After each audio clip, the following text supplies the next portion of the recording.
Eu acabei de ler o capítulo de Spy Family pela quarta vez. E que capítulo triste, cara. Que capítulo triste, mano. Partiu meu coração, gente. Nossa, cara. Capítulo 102 de Spy Family. Bora comentar junto comigo no encerramento do arco da Martha e do Henry. É de partir o coração, velho. É de esmigalhar o coração, velho.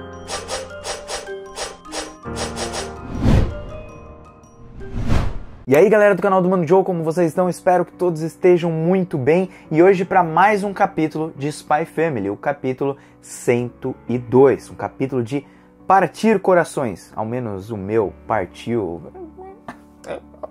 Ah, mano, tô triste, cara. Nem sei como iniciar esse vídeo. Vai sim mesmo, espontâneo mesmo, do jeito que sair. Ah, gente, obrigado a todo mundo que vai deixar o like, que vai compartilhar, comentar, se inscrever, essas paradas, mano. Eu não consigo parar de pensar nesse capítulo. Eu olho e eu falo, mano, não. Eu sabia que isso ia acontecer, mas não. Sabe, tipo, é de partir o coração. Ai, Martha, você merecia toda a felicidade do mundo. Você merecia, cara. E ver o coração dela se partindo. Ai, partiu o meu também. Partiu de vocês? Não, seja sincero, gente. Mesmo que você não tenha chorado, você sentiu a pontada no coração, né? Você sentiu. Não me faz ficar sozinho nessa. Não me fala que eu chorei sozinho. Ai, meu Deus do céu. Ai, vamos começar a comentar esse capítulo. Porque, para além de um coração partido, tem uma famosa lição da Martha, que não é tão famosa assim, muitas vezes, mas tipo, que eu achei muito legal sobre a guerra, sobre como não só a guerra é complicada, como as pessoas são complicadas e como muitas vezes não saber é, tipo, libertador. Bom, pessoal, iniciando aqui o nosso capítulo, a Martha, junto com o seu ônibus, chega em sua casa, se depara com o seu pai e mãe, e eu gostei muito que o autor não colocou nenhum diálogo e só mostrou as imagens. E a gente começa a imaginar a dor que aqueles pais sentiram, porque eles imaginavam que ela estava morta, a dor que ela sentiu ao chegar em casa sã e salva, mas cheias de marcas da guerra, e finalmente recebendo ali um acolhimento, um abraço de alguém muito querido para ela. Ela queria muito voltar para casa e foi tipo... Cara, aliviou a minha alma quando eu vi isso, sabe? Os pais dela abraçando ela, dando de comer, dessa vez ela comendo bem depois de muito tempo, eles conversando ali, ela podendo interagir com pessoas que ela se importava tanto, aquelas pessoas que ela tanto amava, e aquelas pessoas também estavam bem, sabe? Aquelas pessoas não foram jogadas pra guerra, ou então acabaram morrendo em uma explosão, alguma coisa desse tipo, porque vai saber se eles viajaram pra fora de Berlim pra se encontrar com ela, pra ver se ela realmente estava morta, alguma coisa assim, porque ela foi dada como morta, né? Então, quando eu vi isso, eu falei, cara, que cena linda, velho. É de arrancar lágrimas. Vendo no anime, então, quando passar essa cena, eu vou com toda certeza chorar rios, sabe? Rios, litros de lágrimas. E aí, então, a mãe dela cuidando dela, é muito bonito, sabe? Porque, cara, ela sentiu tanta falta desse aconchego das pessoas ali se importando com ela, dela precisando ali de ajuda, dela se livrando daquele terror que era a guerra. E aí então, a partir desse momento, ela já acorda nos próximos dias, ou talvez no próximo dia, e já decide tomar uma atitude. Ela precisa ver o Henry, ela precisa se encontrar com o Henry e falar que o ama. Ela não pode mais desperdiçar aquele tempo. Ela já perdeu várias oportunidades, perdeu ali no baile, perdeu quando era mais nova. Ela não pode perder uma terceira ou quarta chance que seja. Por isso a mãe dela, vendo que ela estava saindo, já pergunta, Machan, onde que você vai? O que você vai fazer e tudo? Ela fala assim, eu vou pra escola, e ela vai correndo, e quando ela dá aquela corrida, aquele desespero, é tipo aquele negócio, cara, eu preciso encontrar ele logo, eu preciso falar com ele logo, eu preciso muito falar com ele, eu preciso confessar meus sentimentos, eu preciso tirar esse negócio de mim, eu preciso ver ele, eu preciso ver o Henderson, uma pessoa que eu amo tanto, porque eu queria muito voltar pela minha família, para aquelas pessoas que eu amava, e principalmente para a pessoa que eu era apaixonada e que eu não disse que eu o amava, sabe? Eu perdi essa chance, eu recuei, eu não deveria ter recuado e eu preciso correr. E enquanto ela vai correndo e tudo, cara, imagina, cara, eu me senti na pele da Martha ali. Tipo, Imagina você tá correndo pra pessoa que você gosta, falar que você gosta dela e tudo, tanto que ela sai correndo e ela acaba caindo no chão, sendo desastrada mais pra frente, porque ela tava desesperada, sabe? Ela precisava desse aconchego. Mas bom, de todo jeito, ela ainda não vai tropeçar, tá? Porque ela tá correndo e tudo, chega na escola. Quando ela chega na escola, bom, naquele dia parece que não teve aula, então os professores não foram pra escola e ela tem que saber onde o Henderson tá morando. E aí, nisso que acontece, um professor que já deu aula pra Marta aparece lá e fala: "Ô Merit, é você? Nossa, que bom que você tá viva, sã e salva, nossa, que bom, né? Tipo, olha, parece que você se tornou ali uma pessoa muito famosa por conta daquelas defesas femininas e tal, e isso pode trazer uma atenção indesejada, né? Porque as pessoas vão querer falar com você, vão querer, tipo, te elogiar e tudo, sem saber que você ainda possui marcas da guerra. Sobreviver à guerra não é a melhor parte, ficar vivo, assim, mas sim, tipo, superar as cicatrizes, né? É a parte que deve contar pra alguma coisa. Mas a Marta ainda não tá recuperada de tudo aquilo, por isso que, mesmo voltando da guerra, com honra ou status, você se lembra daquelas pessoas que morreram, que não puderam voltar vivas, você se lembra daquelas pessoas que provavelmente você matou, né? Porque no caso da Marta tava lá lutando, então, teoricamente ou indiretamente, tipo, ela teria matado algumas pessoas lá também, ela tava no batalhão de frente. Então, são muitas vidas perdidas, você tá vivo, mas ao mesmo tempo também você deve se sentir culpado, imagino eu.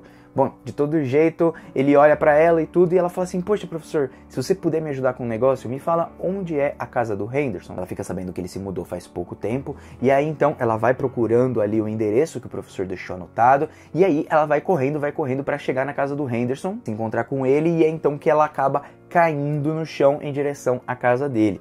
E aí nisso que ela acaba caindo no chão, a gente percebe que ela tá triste, mas ela tá feliz e ela não sabe o que esperar e ela tem que falar o que ela sente e tudo. E nisso, quando ela cai no chão, uma pessoa aparece assim, né, bem gentil com ela e fala assim: "Senhorita, você acabou se machucando, tá tudo bem, não sei o quê?" E aí ela vai se levantando e fala que tá tudo bem, mas já tá desesperada, já querendo olhar pra outra direção e falar: "Mano, eu tenho que chegar na casa do Henderson."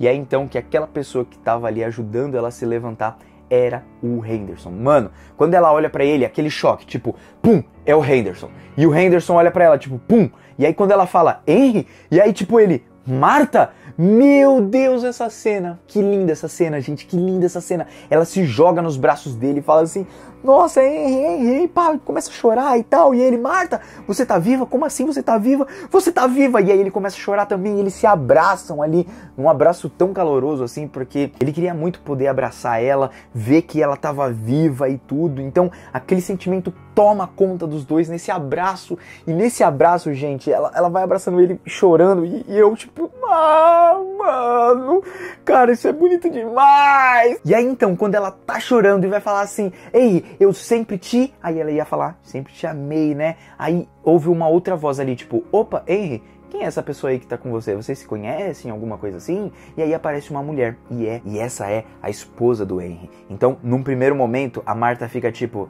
quem é essa pessoa? Ela fica com um olho arregalado, talvez esperando que fosse a esposa, mas ao mesmo tempo desejando que não fosse, que fosse lá uma irmã, alguma coisa assim. E aí então a Marta pergunta: "Quem que é ela, o Henry e tal, né?" E aí o Henry fala: "Essa é a minha esposa." E vocês focaram bem no olhar dele, chorando quando ele vê a Marta, e também agora quando ele diz que ela é a minha esposa, e ele fala que ele se casou recentemente, faz um mês. Vocês repararam no olhar dele? Mesmo que a Marta mais pra frente ela fale assim: "Ah, o Henry a amava muito." Não, o Henry não a amava o tanto quanto ele te amava. Isso eu tenho certeza. Esse olhar não seria à toa. E outra, ele casou, tipo, um casamento arranjado e, tipo, faz um mês. Então nem deu tempo, assim, de se apaixonar completamente. Mas o Henry sempre foi uma pessoa não só honesta, mas sempre foi uma pessoa diligente, sempre foi uma pessoa correta nas coisas. Então se ele casou com aquela pessoa, logicamente ele não ia pegar assim: "Ah, meu amor voltou", dar um chute na bunda da outra pessoa e dane-se tudo, tá ligado? O Henry sempre foi essa pessoa muito boa, muito honesta, muito fiel, então ele não faria isso. Então isso ganha mais pontos pra mim, o Henderson, cara. Puta, que cara da hora, né? Bom, de todo jeito, quando ela recebe esse choque que ela é a minha esposa, tipo, ele falando, né? Mano! O arregalar de olhos dela me fez ficar maluco, gente. Maluco, porque eu falei: cara, eu esperava esse choque, mas o autor colocou de um jeito, assim, nos quadros, tão grande o olhar dela, que você percebe o tamanho do choque que ela teve ali. Tipo, cara, ele tá com outra pessoa. eu perdi minha chance, eu fui pra guerra.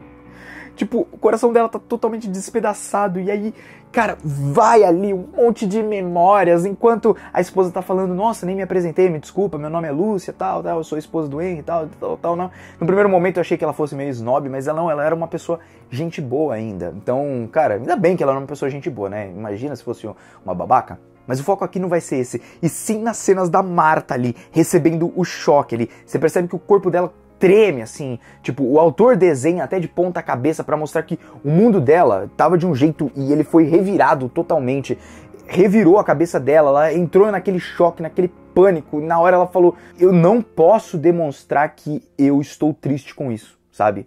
Porque ele seguiu em frente, eu não posso fazer isso, mas eu tô sofrendo. Ela espremeu aquele sentimento, e espremer aquele sentimento de dor, e aí ela se lembrando de tudo que aconteceu na guerra, de quando conheceu o Henry, quando ela se apaixonou, quando essas coisas aconteceram, ela notou, ela falou, meu Deus, esse tempo passou e tudo isso é quebrado naquele momento. Tipo, caraca, ele tá casado, perdi minha chance, já era, tudo aquilo que tava acumulado dentro dela, aquelas feridas da guerra simplesmente se despedaçam inteiras, assim, vão se desfazendo aos pouquinhos, como se fosse um vidro quebrando. Na hora, com uma voz trêmula, ela até mesmo disse, não, parabéns pelo seu casamento, né, e tal, só que no fundo, os seus sentimentos espremidos, doendo, e meu coração também tava partindo, cara, não. Aí ela não aguenta mais, começa a odiar a si mesma, começa a odiar a era que ela nasceu, as escolhas que ela teve, tudo que ela fez, o que aconteceu na época que ela estava, porque se não tivesse essa guerra, talvez nada disso teria acontecido, o coração dela estava partido, a juventude dela acabou naquele momento, e aí, tipo, um painel que o autor desenhou ali, tipo, tudo escuro, né, com algumas bolinhas, assim, como se fossem, tipo, é meio que uma fumaça ali, os estilhaços, assim, do vidro, umas partes do vidro quebrando, e ela, tipo, debruçada, se estivesse chorando, assim, tipo, cara, não. E eu também fiquei, não.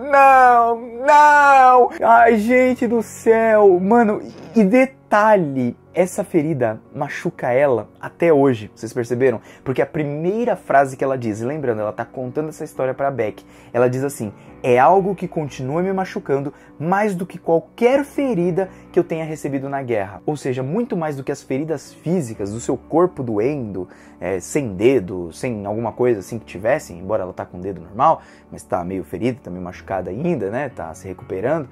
Cara, a ferida no coração era enorme. A ferida no coração era enorme e doía. E doía no peito dela. E ela tipo, e eu também.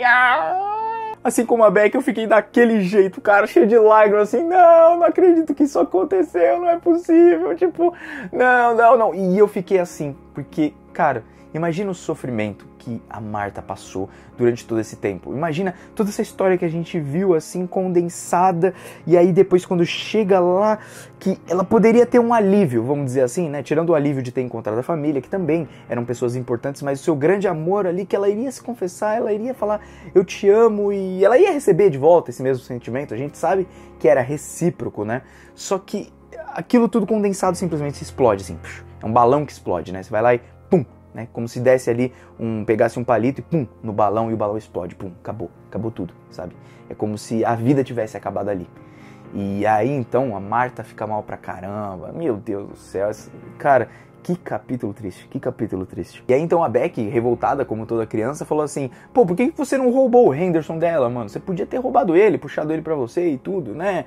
Não importa a outra menina e tal. E aí a Marta fala, ela era uma pessoa boa, ela era uma pessoa legal, e assim, eu não podia destruir a vida de outra pessoa assim, isso é grosseria, isso é ridículo. E aí ela também conta que o tio dessa Lúcia, ele era uma pessoa muito engajada na reconstrução ali de Berlim e tudo, né, de Berlim não, né, do país deles, né, de Ostânia. E sabe o que é legal? O tio era encarregado da reconstrução do país, e o que a Marta precisava agora? Dessa reconstrução. É isso que ela vai buscar dali em diante, porque não é só o que restou para ela, mas ela precisava se reconstruir. A vida dela não tinha acabado ali na faixa dos 20 e poucos anos e tudo, tinha muito ainda para viver. E graças a esse tio dela, o Henry e a própria Lúcia, a Marta pôde se apresentar no balé mais uma vez, no palco que ela sempre quis se apresentar ali, né, tipo no local, né, e com aquela apresentação ela ficou se imaginando se aquela companhia de balé que ela fazia parte se ela estivesse participando ainda, se ainda existisse, se ela fizesse aquela apresentação, iria ser algo tão incrível quanto foi, porque foi bem comovente para as pessoas. É uma pessoa que estava saindo da guerra, foi lá dançar novamente, mesmo que ela errou alguns passos, né, e tudo, ela fala isso, ela conseguiu se entregar de alma, de corpo e alma ali para aquela apresentação, mas também ao se lembrar do balé e ao se lembrar da guerra, tudo que aconteceu e tudo, pessoas perderam a vida e tal, ela se toca que, pô, a realidade não é tão legal assim. E aí aquela realidade também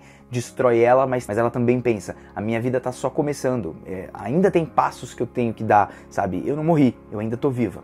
E enquanto eu ainda estiver viva, eu ainda tenho que fazer alguma coisa, eu ainda tenho um caminho pra seguir. E cara, é muito triste porque essa mulher, ela foi boa com a Marta também, sabe? Ela ajudou não só na reconstrução do país, provavelmente, porque o tio dela estava ligado a isso, mas como também participou da reconstrução da Marta, sabe? Como pessoa, para ela continuar vivendo, para ela não viver em uma miséria total. Tanto que depois dessa apresentação, a Lúcia, ela ficou encantada, ela, tipo, era como se ela estivesse vivendo o que a Marta estava vivendo naquele momento ali, dançando e tudo mais, né? A Marta chora naquele momento. Detalhe que ela também foi nomeada como uma das sobreviventes daquele esquadrão feminino, né? Pelo governo. Então, tinha muita coisa passando na cabeça dela, mas ao mesmo tempo a Lúcia se importava muito com ela. E aquilo era muito legal, porque por mais que doesse, não era uma pessoa babaca, era uma pessoa boa, então não tinha margem para ela sentir ódio ou raiva dela. Não tinha nem motivo, mesmo que ela não fosse a pessoa que ela esperava, assim, tipo, a Lúcia não fosse uma pessoa tão boa, vamos dizer assim. Então, a Marta olhou para tudo aquilo e falou, cara, essa pessoa ainda me ajudou. Então, por mais que doesse pra caramba, com o passar dos anos, eu amadureci e eu percebi tudo isso. E eu fiquei feliz de ter amado aquela pessoa que era tão honesta, né? Porque ele também amou muito a sua esposa. E sim, o Henderson, ele amou. Talvez não no sentido mais romântico da palavra, porque ele amava de verdade a Marta, assim, muito mais ela do que a própria esposa. Só que ele foi honesto. E o amor também é uma decisão. Eu acho que o amor não é só um sentimento de tipo, eu sinto aquela paixão, eu sinto aquele apreço por aquela pessoa e tal, eu gosto dela, tal. Não é só isso. Só disso não vive um casal. Você precisa decidir que ama aquela pessoa para superar todas as dificuldades, porque vai ter dias que você não vai amar ela, vai ter dias que você vai querer brigar, vai ter dias que você vai talvez odiar aquela pessoa, não no sentido tipo, nossa, meu Deus, um ódio mortal, mas você vai ficar bravo com ela. Vocês entendem o meu ponto aqui? Então, cara, eu achei muito legal porque o Henderson é um cara da hora. E essa é a decisão dele, de amar, de ser fiel ali, principalmente aos seus princípios. E é legal de ver essa parte da Marta dizendo, eu entendi isso depois de anos. Não é um negócio que vai logo assim, tipo, entendi tudo, passou a vida, já era, ela me ajudou e é isso aí. Não, eu percebi que tudo aconteceu, são coisas que acontecem, às vezes a gente não sabe o porquê acontecem, mas é bom às vezes que a gente não saiba o porquê aconteceu. É bom a gente encarar o não saber como algo libertador, tipo, cara, tudo bem não saber de algo. Nem tudo precisa ter necessariamente um motivo. E é isso que a Marta vai explicar para a Beck logo agora. Porque a Beck fala, poxa, esses oficiais do governo são todos uns babaca. Eles que deviam ir pra guerra, né? Não as outras pessoas, os plebeus, as outras pessoas que, tipo, mais humildes e tudo, né? Esses caras grandões que deviam ir, né? Já que eles querem guerrear, que guerreiem entre si. Só que aí a Marta fala um negócio interessante. Ela fala assim, Beck, essas coisas são complicadas. Não é simplesmente, tipo, o certo pelo certo e é isso aí. O mundo é diferente, o mundo é complicado. São várias variáveis que tem no meio do caminho. E aí a Beck pergunta, que variáveis? O que seriam essas várias coisas? E como uma criança ainda sem muita maturidade sobre a vida, a Beck até fala assim, pô, meu, eu tô te perguntando porque eu não sei, né? E aí a Marta fala, olha, nem eu sei ao certo o que eu vou te explicar, mas é a forma como eu imagino. Eu acho que não saber de algo nos traz ansiedade, o que é muito verdade. Isso talvez seja um instinto animal do próprio ser humano. E por isso a gente sempre tenta entender o porquê das coisas. E querer entender esse porquê e a gente não entender nos causa ansiedade, a gente não encontra os verdadeiros motivos. E aí ela dá um exemplo. O pessoal do país vizinho são demônios, eles são otários e tudo, eles são todos uns babaca, eles querem matar a gente, eles nos odeiam e tal. E isso muitas vezes são estereótipos que nós criamos, ou então um preconceito de alguma coisa, sabe? O preconceito que eu quero dizer é, você imagina que uma coisa é tal sem viver ela, ou então sem saber exatamente, e aí você cria isso na cabeça a partir do que te contaram, que te falaram, que é o que acontece aqui em Spy Family. Então, a verdade é que pode ser que sim, pode ser que não. Aquelas pessoas podem ser ruins e aquelas pessoas podem ser boas. Não dá pra saber. E você decidir que algo é certo com certeza absoluta, o que ela quer dizer com isso é... Você decidir que o pessoal do outro país é tudo um bando de babaca, é presunção, é um gesto de fraqueza, porque você apenas está pegando ali tudo que está dentro da sua bolha e dizendo todas aquelas pessoas do outro lado são ruins. E não é bem assim. Pode ser que sim, pode ser que não. Pode ser que realmente seja assim, pode ser que aquela pessoa realmente não seja boa, mas pode ser que aquela pessoa também seja boa. E às vezes não saber é uma parte do processo de maturidade. Porque o importante mesmo é você aceitar que não sabe de algo à medida que você tenta saber sobre essa coisa. E nossa, eu gostei muito disso, porque tem coisas que, cara, não é que a ignorância seja uma bênção exatamente, às vezes não é, mas que às vezes não saber de algo é libertador. E você aceitar que você não sabe o porquê aconteceu aquilo, por que o destino traçou a minha vida para nascer, por exemplo, em tal lugar, por que tal pessoa é desse jeito, por que a pessoa me feriu desse jeito, por que tudo isso aconteceu aqui, sabe? Por que eu tomei muitas vezes essa atitude, sendo que eu na verdade não sou assim, acabei sendo mais impulsivo, não sei porquê, e aí acabei agindo dessa forma. Não sei, às vezes não saber de algo é algo bom. É claro que algumas coisas a gente precisa sim dos motivos, conceber esses motivos para poder entender como que a gente vai agir e tudo mais, só que, cara, é importante às vezes não saber e, tipo, encarar esse não saber como, tudo bem, é assim que tinha que ser e pronto. E isso me deu aquele conforto no capítulo. Se antes eu tava tipo, não, agora eu falei, cara, ela amadureceu com tudo isso, mas o importante não foi o amadurecimento, mas foi ela encarar aquilo como era assim que tinha que acontecer, a vida caminhou, as coisas caminharam e é assim que é a vida. A gente não tem sob controle tudo que a gente quer. E até mesmo ela disse que voltou para uma segunda guerra, gente. Então a Marta foi de novo como soldada para uma segunda guerra entre os dois países, só que a única coisa que ela tem na cabeça dela é: a guerra é algo abominável, não quero mais participar disso. Acredito que ali naquele momento, quando ela foi para a guerra, ela ainda não tinha esse pensamento sobre a Lúcia, sobre o Henderson, porque isso foi ao decorrer dos anos, e acho que ela até foi para a guerra para poder entender por que eu me envolvi nessa guerra, por exemplo. Por que essa guerra existe, na verdade? Por que esse negócio que destruiu a minha vida existe? Ela queria saber o motivo, não encontrou o motivo de nada e talvez não tenha motivo nenhum no final das contas. Talvez até o final de Spy Family a gente nunca descubra o motivo. E sim, o mais importante é, a gente não precisa saber o motivo, mas sim como encerrar com toda essa guerra. Entende o ponto? Você não precisa saber o que deu origem. Ah, quem foi que começou a briga? Não importa mais. O que importa é você encerrar, é apartar aquilo e a partir disso viver bem com o outro país, viver em harmonia. Já pararam para pensar nisso? Não pensar no culpado, mas sim como você pode parar com que aquele atrito aconteça? Cara, que Spy Family é demais, né, gente? Spy Family é demais. Bom, de todo jeito, a Beck tá mais curiosa em saber quem é essa pessoa que ela tava apaixonada, porque ela sabe que é do Colégio Eden e tudo, e pelo que a gente vê aqui, a Marta nunca falou o nome da pessoa, ela sempre falou ele, né? Agora a gente percebeu isso daí, antes não tava tão claro assim. De todo jeito, a Beck fica super curiosa, já ligou ali alguns pontos e fala assim, ele é do Eden, né? Certeza que ele é do Eden, porque você também foi do Eden e tudo, e ele deve ser um professor. Será que é o Henderson? Por acaso não seria o Henderson? E aí então, a Marta cala a boquinha dela, coloca a mão na boca e fala assim, olha, tem coisas que a gente prefere que se mantenham escondidas. São coisas do passado, então, menininha, é grosseria você ficar bisbilhotando no passado dos outros. Aceite que você não sabe e tá tudo bem. E nisso a Beck fica naquela dúvida se é ou se não é, e ela ali tem um compromisso. A Marta tem um compromisso, ela vai num cemitério e tudo para entregar algumas flores. Aparentemente, a esposa do Henderson morreu há 15 anos atrás, pelo menos foi isso que me deu a entender nesse capítulo, pessoal. Tanto que quando ela fala da Lúcia, ela fala, ela era uma pessoa muito boa, ela era uma pessoa muito legal. Era, né? Então se ela não é mais, significa que ela já deve ter partido. Aliás, se o Henderson tá lá e ele até mesmo agradece por trazer flores, é porque ele tem algum envolvimento com alguma pessoa que tá ali. Não, também ele não convidaria uma outra mulher para tomar um chá, né? Bom, de todo jeito, a Marta acaba encontrando com ele ali, ela faz aquilo porque ela quer, ela tem ali um apreço pela Lúcia, o que eu gostei bastante. Nossa, cara, como ficar mais velho nos traz uma visão diferente das coisas e faz a gente crescer, né? O tempo passa depressa, assim como a Marta tá falando, eu lembro quando eu tinha lá meus 15 anos, hoje tô com 33. Cara, o tempo passa rápido pra caramba e a gente vai amadurecendo com o tempo e tudo, e a gente vai melhorando algumas visões da vida sobre algumas coisas, né? A gente vai perdendo às vezes raiva daquela pessoa que machucou a gente pra entender, que aquilo às vezes acontece e a gente tem que perdoar e seguir em frente. Foi isso que a Marta fez, se reconstruiu. E, aliás, foi legal que aquela pessoa ajudou ela a se reconstruir na vida, entende? Então, foi muito legal a atitude ali da Lúcia para com ela, muito legal mesmo. E aí, então, os dois vão conversando, mas algumas coisas nunca mudam, né?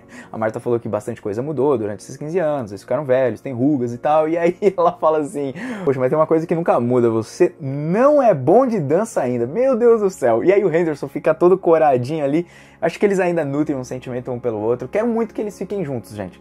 Eu acho que seria muito legal o Henderson chegar depois de muito tempo e falar, Marta, a verdade é que eu te amava também. Tipo, eu também te amava e tudo, e aí a Marta resolva seguir em frente com ele, se caso a esposa dele se foi. É claro que, tipo, é meio chato pensar isso agora, porque, pô, mano, a esposa dele morreu, né, mano? Mas, tipo, cara, a vida que segue, você tem que seguir a vida e tudo, e se for pra eles serem felizes, seria muito legal. Eu gostaria muito que eles pegassem esse relacionamento e fossem adiante, sabe? E aí ela dá uma risadinha ali pra ele, né? Com ele ficando ali, tipo, ó, você está falando coisas insolentes de novo e tal, né? Ele sempre gostou desse jeitinho dela, ele sempre sentiu falta disso. E aí, então, eles se convidam ali pra tomar um chá, eles vão tomar um chá e acaba ali o capítulo. Gente, sensacional esse arco, pra mim o melhor de Spy Family até hoje, tipo, o melhor, superou todos, assim, pra mim, esse depois o passado do Lloyd, depois aquele do barco, né, tipo, que eu gostei mais, da Yor, né, no barco, e gente, do navio, né, mano, cara, que capítulo sensacional, me emocionei, pensei um monte de coisa, nossa, cara, foi demais acompanhar esse arco aqui, espero que os próximos sejam tão bons quanto esse, essa parte dela falando sobre a guerra me tocou muito, você não saber de algo e você não ficar julgando se algo é certo, a certeza absoluta sobre as coisas na vida, ao mesmo tempo você julgar as outras pessoas e ao mesmo tempo essa parte dela se quebrando ali nos seus sentimentos, cara, partiu meu coração, foi triste, mas no final do capítulo eu me senti de duas formas, triste e aliviado de certa forma, tipo, foi triste e algo refrescante de se ler, digamos assim. Refrescante por quê? Porque aquela maturidade toda me passou uma leveza nas coisas que eu falei. Puxa, a gente pode levar a vida às vezes um pouco mais leve, né? Cara, muito legal mesmo. Gostaria de saber o comentário de vocês sobre esse capítulo. O Mano Joe aqui tá vazando. Até um próximo, tá bom? Eu vou aguardar vocês, viu? Então te espero numa próxima. Pode ser?